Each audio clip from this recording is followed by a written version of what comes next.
वंदे गौ मातरम। मित्रों, आज हम बात करने जा रहे हैं युवा वर्ग की, यानी कि करीब 12 से लेकर 30 वर्ष की आयु की एक बहुत बड़ी समस्या जिसे हम पिंपल्स, कील, मुहासे और एक्ने के नाम से जानते हैं।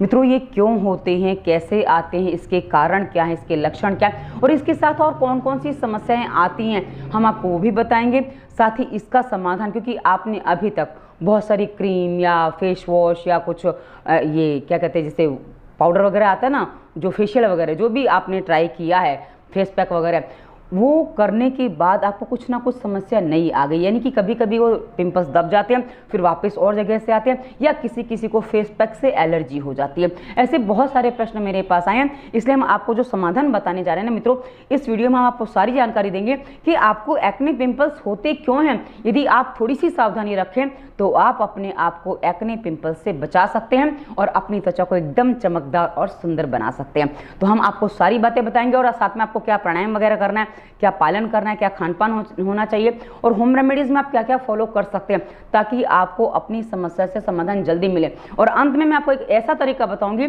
जिससे आपके पिंपल्स मात्र 2 दिन में ठीक हो जाएंगे। जी हाँ, 2 दिन ऐसे होते हैं कि बस आपको लगेगा कि ऐसे कैसे हो जाएगा, पर हाँ, हो जाएगा। और मैंने उसको अपने ऊपर प्रैक्टिकल किया और जो मेरे पास आते थे उनको भी मैंने प्रैक्टिकल करवाया। बोले दीदी ऐसे तो सब मना करते हैं, पर मैं वही काम करवाती हूँ। तो चलिए शुरुआत करते हैं। सबसे पहले आपको बता दूं जो आपने साधन यूज़ कर लिए हैं, चाहे फेस वॉश हो, चाहे क्रीम हो, चाहे फेस पैक वगैरह हो, इससे मित्रों होता क्या है ना, इसमें जो केमिकल्स होते हैं ना, वो कई बार क्या होता है कि आप जब लगाते हो तो उस समय उस पिंपल्स को वहाँ से दबा देते हैं, लेकिन वो दूसरी जगह से उसको नया खड़ा कर देते हैं। क्योंकि आपका जो कचरा निकलना चाहिए, क्योंकि पिंपल्स में कचरा होता है, वो कचरा निकलना चाहिए, वो निकला नहीं है, वो अंदर ही दब गया। इसके परिणाम स्वरूप कभी कभी किसी को ब्लैक हेड्स, व्हाइट हेड्स जैसी समस्या भी हो जाती है और कभी कभी झाइयों की स्थिति भी बन जाती है। तो ऐसी स्थिति में आपको कभी भी क्रीम वगैरह इस्तेमाल नहीं करना चाहिए। और मित्रों, जो फेस पैक वगैरह लगाते हैं ना, कभी कभी उसमें भी आप बाजार से ला रहे हैं तो उसमें कितना विश्वास कर सकते हैं मैं तो बिल्कुल विश्वास नहीं करती हूँ। तो इसलिए क्या होता है, जो फेस पैक आप लाते हो उसमें कभी जो केमिकल्स होते हैं वो आपकी बॉडी पे, आपके चेहरे पे रिएक्शंस देते हैं। और मित्रों, जो पिंपल्स होते हैं ना, मात्र चेहरे पे नहीं होते हैं, किसी किसी को पेट पे होते हैं, छाती पे होते हैं और बटक्स पे भी हो जाते हैं, कि हिप्स पे भी हो जाते हैं। हमारी हथेली और पैर के पंजे के अलावा ये पिंपल्स कहीं भी हो सकते हैं, पूरे बॉडी में कहीं भी हो सकते हैं। बस उसका नाम हम कई बार अलग दे देते हैं, फोड़े फुंसियाँ कह देते हैं, कुछ और कह देते हैं, कभी छोटे आकार होते हैं, कभी बड़े आकार हो जाते हैं। तो मित्रों, ये हमने आपको बता दिया क्या है। और मित्रों, इसके आगे बता दूं कि कब ये जो रोग है, ये जो समस्या है एक्ने पिंपल्स की, ये कफ और पित्त का रोग है। अब ये कफ और पित्त का रोग है, जैसा कि मैंने शुरुआत में बताया था, 12 से 30 वर्ष की आयु के बीच में ये जो समय है ना मित्रों, इस समय हमारे बॉडी में एक संक्रमण काल चलता है। मतलब एक बच्चा जो कफ की प्रकृति में है, मतलब एक बालक की प्रकृति कफ की मानी जाती है, युवावस्था में पित्त प्रकृति प्रधान मानी जाती है और वृद्धावस्था में वात प्रकृति प्रधान मानी जाती है। तो आप जो भी संक्रमण में चल रहे हैं, कि मतलब कफ प्रकृति से आपका जो ट्रांसफर जो हो रहा है ना, वो पित्त प्रकृति में हो रहा है। तो ये जो दोष है कफ और पित्त का मिश्रित दोष है, इसलिए इसको विशेष करके समझना पड़ता है। और ये क्या है, मैं आगे आपको सारी जानकारी देने जा रही हूँ। मित्रों, हमारे बॉडी में हमारी जो स्किन है ना, उसके नीचे एक तैलीय त्वचा होती है, वो हमारे ऊपर हमारी जो स्किन है ना, उसको सुंदर बनाए रखने में वो सीवम नाम का एक पदार्थ होता है, वो उसको पूरी मदद करती है। लेकिन अब ऊपर से आपने जो कुछ धूल मिट्टी, जो बाहर का वातावरण आप सहन कर रहे हैं, उसका प्रभाव होता है। और प्लस आप जो खा पी रहे हैं वैसा ही आपका सीवम बनता है, उसके साथ जो बाहर से और अंदर से जो संक्रमण होता है ना, उसी कारण से ये मुहासे पैदा हो जाते हैं, ये पिंपल्स, एक्ने पैदा हो जाते हैं। तो ये इसका जो स्वरूप है वो हमने आपको बताया। अब आपको बता दूं कि इसके लक्षण क्या हैं। मित्रों, चेहरे पर या शरीर के पीठ पे, छाती पे, बटक्स पे या जहाँ भी आपको पिंपल्स हो रहे हैं, वहाँ आपको लाल, पीले, किसी किसी को सफ़ेद और कभी कभी एकदम छोटे छोटे दाने, कभी गुलाबी से कभी लाल होते हैं, तो छोटे छोटे बड़े बड़े दाने या फुंसियाँ जैसा हो जाता है। इसी को ही एक्ने पिंपल्स कहा जाता है। और जब ये ज़्यादा आप इसको दबाते हो या उसको ठीक से केयर नहीं कर पाते और आपको जो बताया जाता है आप उसी अनुसार केयर करने का प्रयास करते हो, तो ऐसी स्थिति में कभी कभी व्हाइट हेड्स, ब्लैक हेड्स की भी स्थिति बन जाती है। और मित्रों, कुछ महिलाओं को हमने देखा है कि महिलाओं का जब वजन बढ़ता है, वैसे पुरुषों का भी जब वजन बढ़ता है, जो बच्चे होते हैं ना, एकदम से वजन बढ़ता है और ये जो संक्रमण काल होता है उस समय जो खान पान होता है उसमें कई बार ये समस्या हो जाती है। अब यदि किसी महिला को, विशेष किसी लड़की को कि वजन भी बढ़ रहा है, उनको पीरियड्स इरेगुलर है और प्लस एक्ने पिंपल्स की प्रॉब्लम है, तो आप एक बार अपनी जांच करवाइए। हो सकता है आपको पीसीओएस की प्रॉब्लम हो। यदि पीसीओएस की प्रॉब्लम है तो हमारे इसी वीडियो के डिस्क्रिप्शन में हमने दवा मुक्ति प्लेलिस्ट में विस्तार से वीडियो दिया है, तो आप पीसीओएस का समाधान करेंगे तो आपको इससे भी समाधान मिल जाएगा।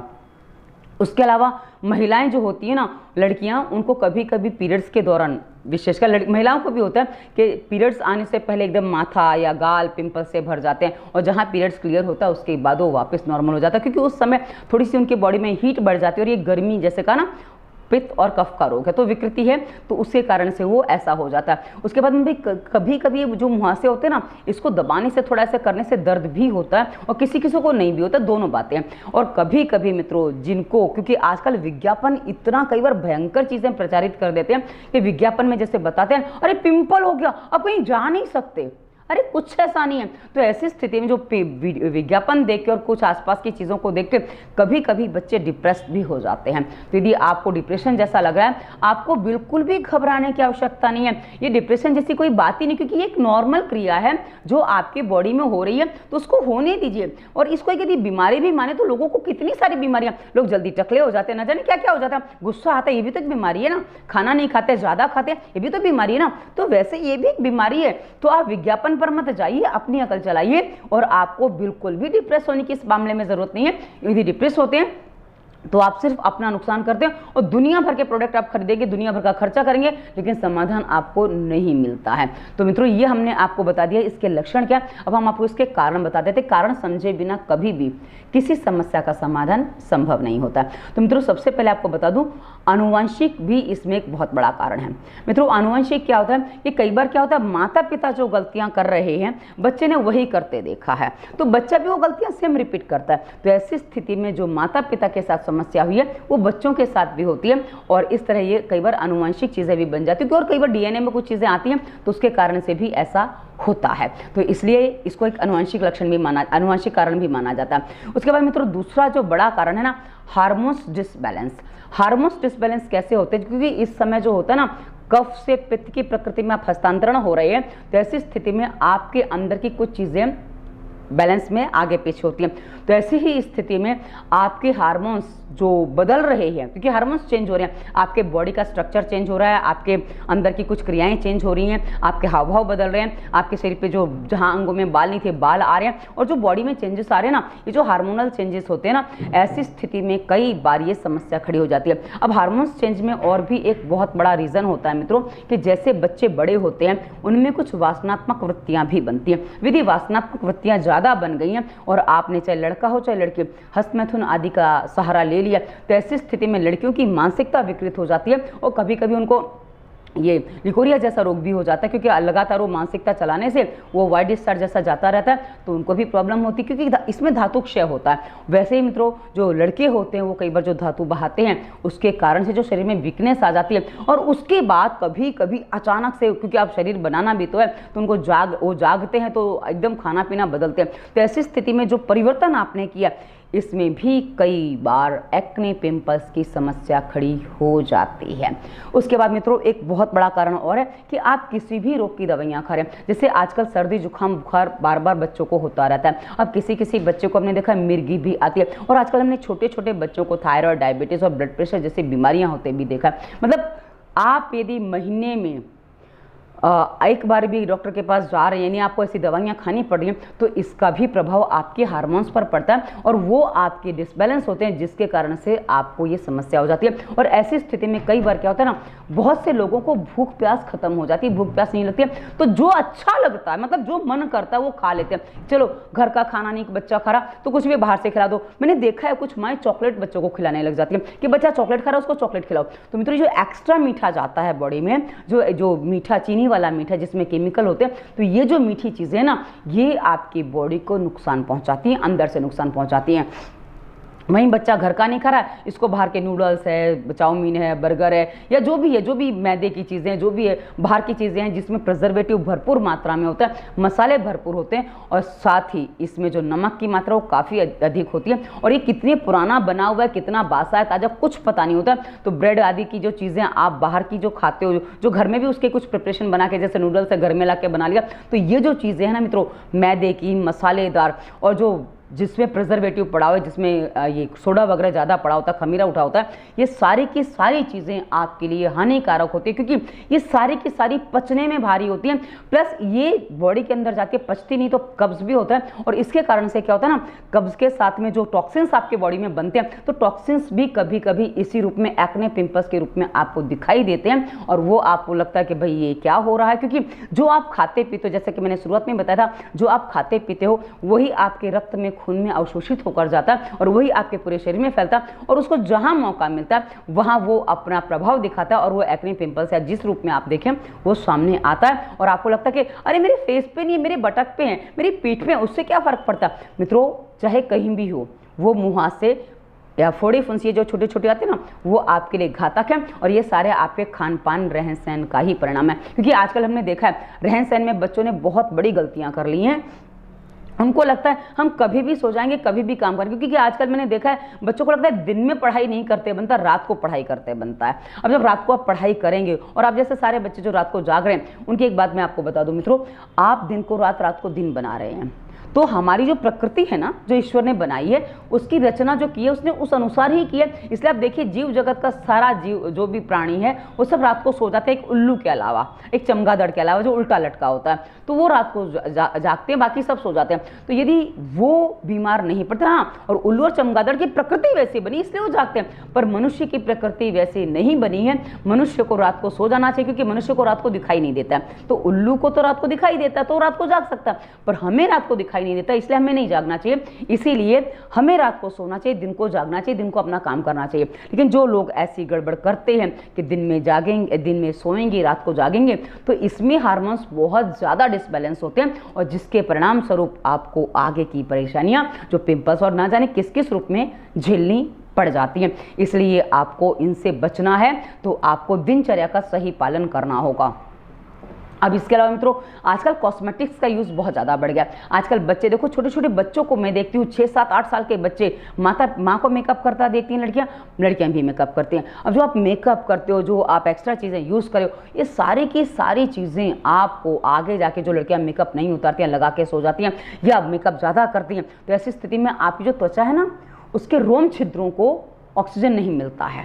तो ऐसी स्थिति में उसके अंदर जो कचरा भरता है ना, वो ब्लैक हेड्स, वाइट हेड्स के रूप में भी सामने आता है, और प्लस अंदर जाकर जो इन्फेक्शन होता है उससे पिंपल्स बन जाते हैं, या केलुआ से जो भी आप लोग वो बन जाते हैं। तो ये अक्सर चेहरे पे निकलता है। उसके अलावा मित्रों, जो शहरी वातावरण है वो बहुत ज़्यादा धूल मिट्टी वाला है, धुएं वाला है। तो इसमें कई बार क्या होता है ना, क्रीम का विज्ञापन आता है कि आप ऐसे रह सकते हो, तो हम कई बार उस पर प्रिकॉशन नहीं लेते, तो ऐसी स्थिति में कई बार समस्या हो जाती है। अब ये आपको समझना पड़ेगा कहाँ आपकी क्या गलती हो रही है। अब मित्रों, इसी के अलावा हाई शुगर वाले फूड, जितनी भी बाजार की मिठाइयाँ आती हैं, चॉकलेट्स आती हैं, आइसक्रीम वगैरह जो भी आता है ना मित्रों, इन सब में चीनी होती है। ये चीनी, या एक और नाम कुछ ऐसा ही आता है, सैक्रिन, हाँ सैक्रिन होती है, जिसके कारण से मित्रों, इस सैक्रिन और चीनी दोनों में केमिकल काफ़ी मात्रा में होते हैं, जो हमारी बॉडी को नुकसान करते हैं, जो हमारे शरीर में जाके केमिकल्स और बढ़ा देते हैं, और साथ ही जो टॉक्सिन्स है उसका लेवल बढ़ जाता है। तो इसके कारण से समस्या बहुत बड़ी खड़ी हो जाती है।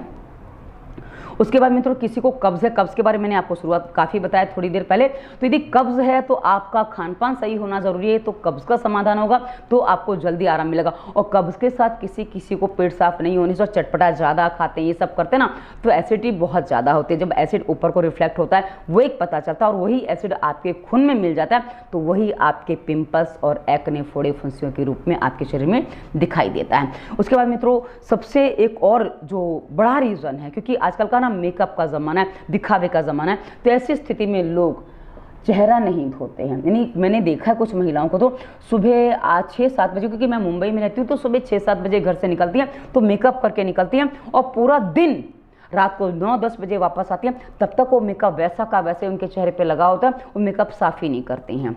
तो मैंने बोला आप इतने घंटे कैसे रख लेते हो, क्योंकि उसके बाद उनको प्रॉब्लम होती है। तो मैंने बोला ये चेहरा जो है ना, आप जो नेचुरल है ना वो ज़्यादा अच्छा लगता है, आप जो मेकअप लगा ले तो सब पता चलता है आपने मेकअप लगाया हुआ है। पर हाँ, लोगों के सामने, क्योंकि आजकल लोगों भी दिखावा में ही ज़्यादा जीना पसंद करते हैं, तो हाँ मेकअप लगा के। पर मित्रों, जब आप चेहरा नहीं धोते हो तो जो धूल मिट्टी रास्ते में लगती है, प्लस मेकअप की है, मेकअप में भी केमिकल तो हैं, तो सारी की सारी चीज़ें आपकी स्किन को बहुत बहुत बहुत ज़्यादा नुकसान पहुंचा रही हैं, और इसी कारण से आपको एक्ने पिंपल्स बढ़ते चले जा रहे हैं और आपका वो कंट्रोल नहीं हो रहा है। यदि मेकअप करना पड़ता है 2-4 घंटे, 5-7 घंटे कर लीजिए, उसके बाद अपनी पूरी स्किन को साफ करिए आप मिल्क क्लींजर से, जैसे भी, क्योंकि दूध सीधा लेके रुई से पे के फाइव पे लगा के यदि आप साफ करते हैं ना, बहुत अच्छा चेहरा साफ हो जाता है। कच्चा दूध ले लीजिए, उसको रुई के फाइव पे लगा लीजिए और उससे आप चेहरा साफ करिए। उसके अलावा आप गुलाब जल से चेहरा साफ कर सकते हैं, और कुछ नहीं मिल रहा है ना, आप सीधा जो भी साबुन आपको मिल रहा है उसको लेके उससे चेहरा साफ कर लीजिए। और उसके बाद हल्का सा कोई भी नारियल का तेल या तिल का तेल, जो आपके घर में तेल रखा हुआ है, उसमें से बादाम रोगन हो, कोई भी तेल हो, उसको आप सीधा, पर हाँ घानी का होना चाहिए, वो रिफाइंड तेल नहीं होना चाहिए। मतलब खाने का तेल कई बार रिफाइंड होता है ना, मूंगफली का तेल, सरसों का तेल भी चलेगा, पर वो घानी का होना चाहिए, रिफाइंड नहीं होना चाहिए। तो वो आप लगाएंगे तो वो आपकी त्वचा को नॉर्मल कर देता है। पर हाँ, उससे पहले मेकअप पूरी तरह से हटा दीजिए ताकि आपको समस्या ना रहे, क्योंकि बहुत से लोग हैं जो मेरी तरह हैं, जिनको मेकअप वगैरह पता ही नहीं होता है। तो आपको जो तरीका पता उस तरह से उतार के पूरा चेहरा साफ करके फिर बाद में आप सोइए, अन्यथा मेकअप आपकी बटिया बिठा देगा, आपके चेहरे का, आपके शरीर का बंटाधार कर देगा।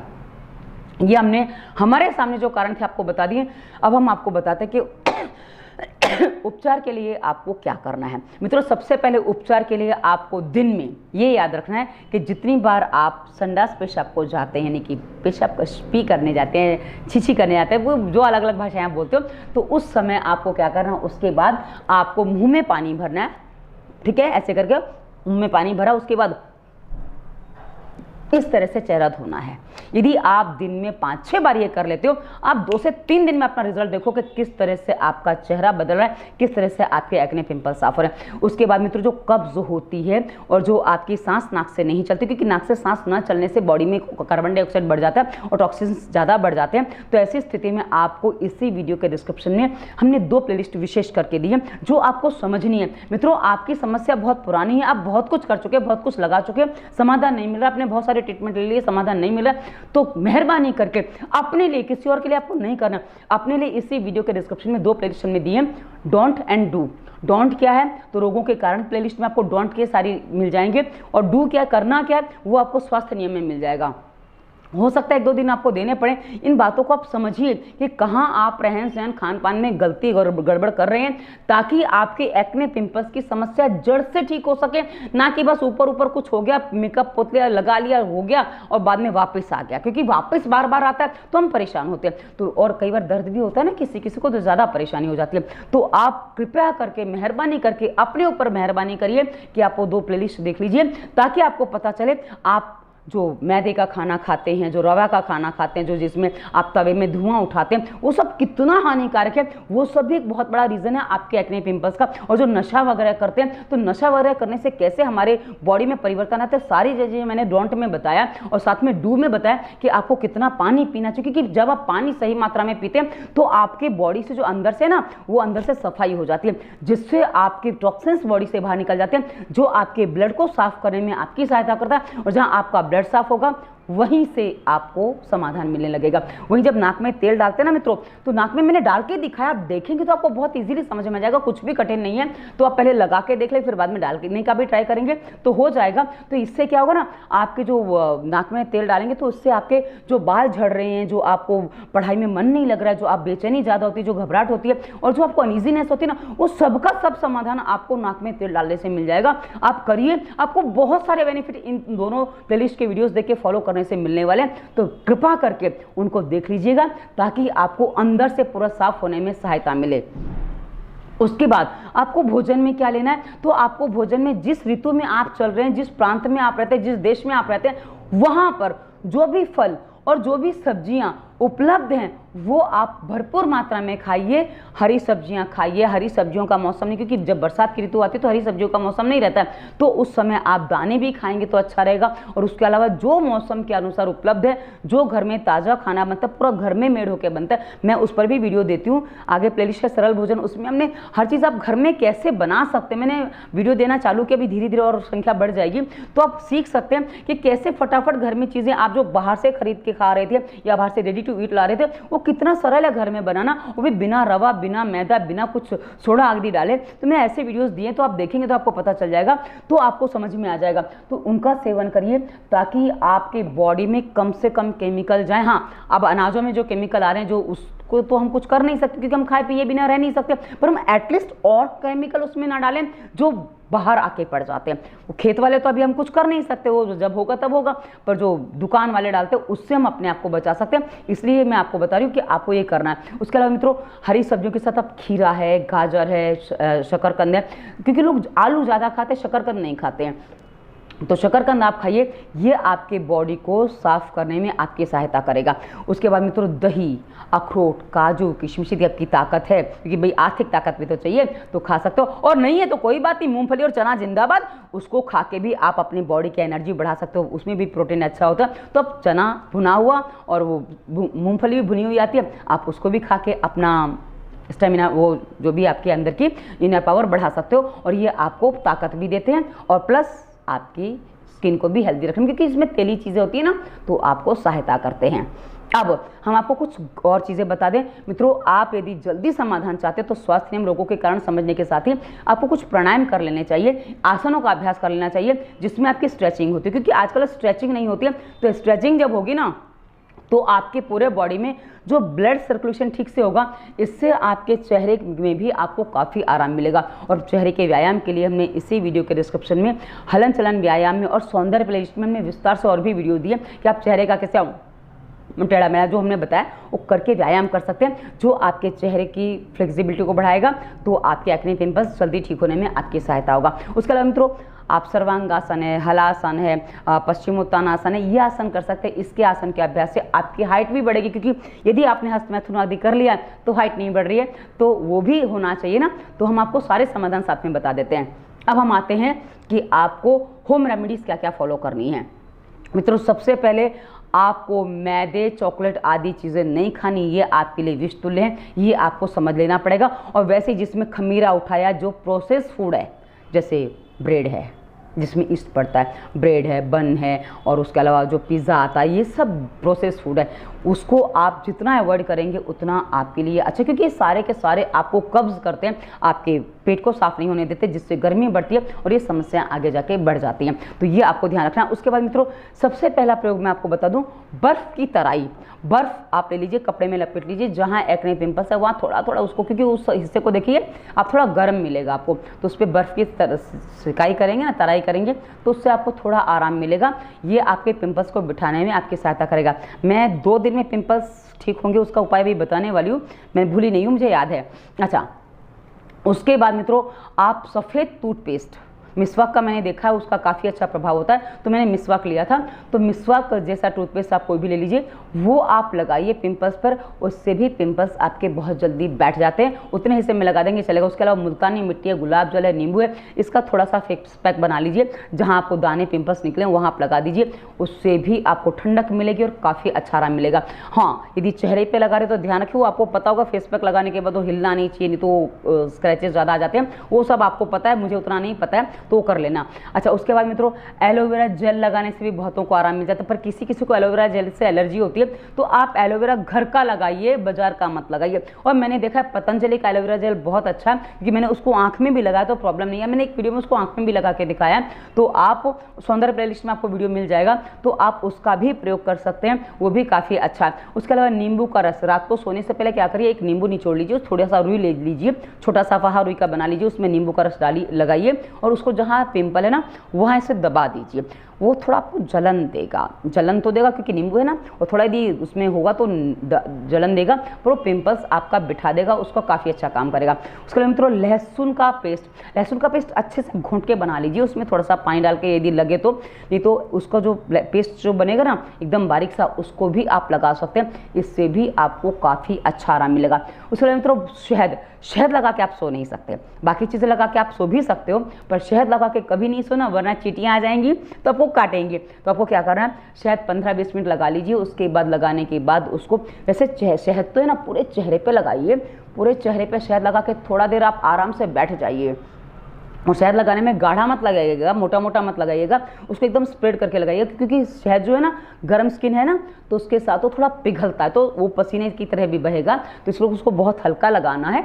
और आप लगा के थोड़ी देर बैठ जाइए, आपको चेहरा बहुत रिलैक्स लगेगा। क्योंकि मैं इसका प्रयोग अक्सर करती हूँ, जब भी मैं थक जाती हूँ तो चेहरे पर मैं शहद लगा लेती हूँ, मगर बाकी मुझे जमता नहीं है तो मैं शहद लगा लेती हूँ। उसके बाद मित्रों हल्दी है, हल्दी की गांठ लीजिए, उसको पत्थर पर रगड़िए, और चंदन के भी आप रगड़ सकते हैं, इसका भी आप लगा के, इससे भी आपके आराम मिल जाता है। और मित्रों ये जो आप लेप वगैरह कोई भी लगाते हो ना, इसके ऊपर आप चंदन का तेल भी लगा सकते हो। यदि चंदन का तेल जब आप स्किन साफ करते हो, जैसे मैंने शुरुआत में बताया था ना, मेकअप हटाते हो, तो उसके बाद आप चंदन का तेल भी लगा सकते हो, वो भी, पर हाँ चंदन का तेल नेचुरल होना चाहिए, अन्यथा वो आपको केमिकल होंगे तो भी नुकसान कर जाएगा। तो वो आप चेहरे पर लगाएंगे तो आपको बहुत अच्छा ग्लो भी देता है। उसके बाद नीम के पत्ते अच्छे से पीस लीजिए, घोंट लीजिए, उसका भी पेस्ट आप पिंपल्स पे लगा सकते हैं। नीम जो है ना मित्रों वातवर्धक होता है, तो नीम जोड़ों के दर्द के लिए नुकसानदेह होता है, लेकिन आपके रोगों के लिए, कफ और पित्त शामक होता है, तो बहुत अच्छा काम करता है। और वैसे तो हल्दी जो है ना गर्म होती है, चंदन ठंडा होता है, हल्दी गर्म होती है, लेकिन पिंपल्स के लिए वो हल्दी एंटीबायोटिक का काम करती है और प्लस घाव भरने वाली होती है, इसलिए हल्दी को आप लगा सकते हो। अब इसके अलावा मित्रों ग्लिसरीन बोलते हैं, कुछ लोग ग्लिसरीन बोलते हैं, मुझे समझ में नहीं आता, तो आप ग्लिसरीन जो आपको समझ में आए, चिकना चिकना सा होता है, उसको भी आप नींबू के रस में मिला के लगा सकते हैं। अकेले ग्लिसरीन भी आप लगा सकते हैं, ये भी काफ़ी अच्छा काम करती है। उसके अलावा पपीता, आपके यहाँ जो सब्जियाँ वगैरह आती है ना, उसका रस भी आप थोड़ा बहुत लगाते हैं ना, जो आप यूज़ कर रहे हो, वो भी आपको काफ़ी, वो ग्लो लाने में काफ़ी अच्छा काम करता है। और साथ ही मित्रों जायफल जो आता है ना, जायफल आपने देखा होगा, उसको भी पत्थर पे घिस के आप लगा सकते हैं, ये भी पिंपल्स हटाने में आपकी पूरी सहायता करता है।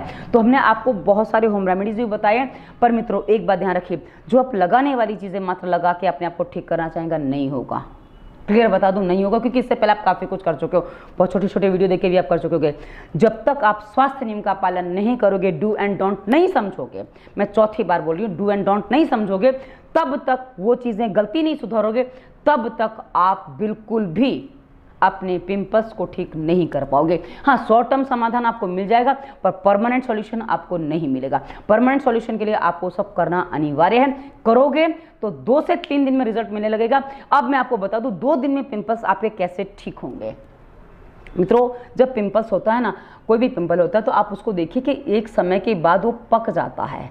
तो जब वो पक जाता है, जैसे आपने अपने शरीर में कहीं भी फोड़े फुंसियाँ होती है, जैसे बड़ा फोड़ा किसी को हो जाए, कहीं भी हो जाए बड़ा फोड़ा, तो उसमें क्या किया जाता है, उसको पकने का इंतजार किया जाता है। वो नहीं पक रहा है तो उस पर आटा वगैरह लगा के ठंडक दे के उसको पकाया जाता है, ताकि वो जल्दी पक जाए। तो आप चेहरे पे भी आटा गूंद के, जो आटा रसोई में यूज़ होता है ना, उसको गूंद के लगा, वो उस पर उसको भी लगा सकते हो। आटा, गेहूँ का आटा है, मकई का आटा, कोई भी आटा, उसको भी आप लगा सकते हो। वो भी आपके एक्ने पिंपल्स को जल्दी पकने में सहायता करेगा। और पकने के बाद मित्रों, जैसे जो फोड़ा फुंसी होता है, उसको पकने के बाद क्या किया जाता है, उसमें चीरा लगा के उसका जो पीप वगैरह, पश वगैरह, जो उसमें गांठ वगैरह होती है, वो सब दबा के निकाल दिया जाता है, ताकि उसके बाद आप देखिए कि फोड़ा बहुत जल्दी भर जाता है, 2 से 3 दिन में भर जाता है। वो बड़े फोड़े की बात बता रही हूँ।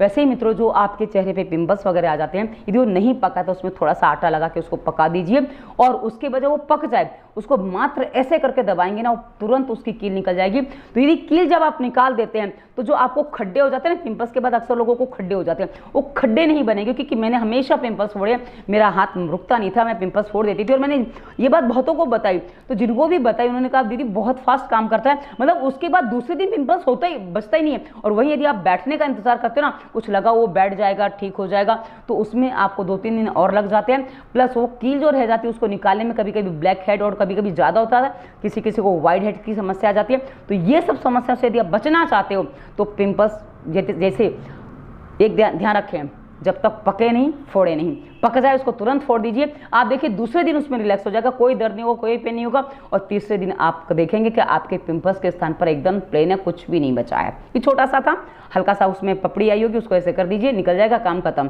तो मित्रों ये 2 दिन में पिंपल्स मैंने ठीक किए हैं, अपने भी किए और औरों के भी बताए हैं, तो आप भी कर सकते हो। और इसी वीडियो के डिस्क्रिप्शन में अंत में हमने आपको अपना नंबर दिया, हमने सारी समस्याओं के समाधान आपको बताया। और अंत में नंबर इसलिए दिया ताकि यदि आपको कोई समस्या है, आपको लगता है कि बात करने से ज़्यादा समाधान होगा या कोई समाधान आपको जल्दी चाहिए, तो आप हमसे कंसल्टेंसी कर सकते हैं। कंसल्टेंसी की फीस होती है, ये आपको पता होना चाहिए, और फीस आपकी समस्या के अनुसार होती है। ये वीडियो कैसा लगा उसे बताइएगा। धन्यवाद। वंदे मातरम।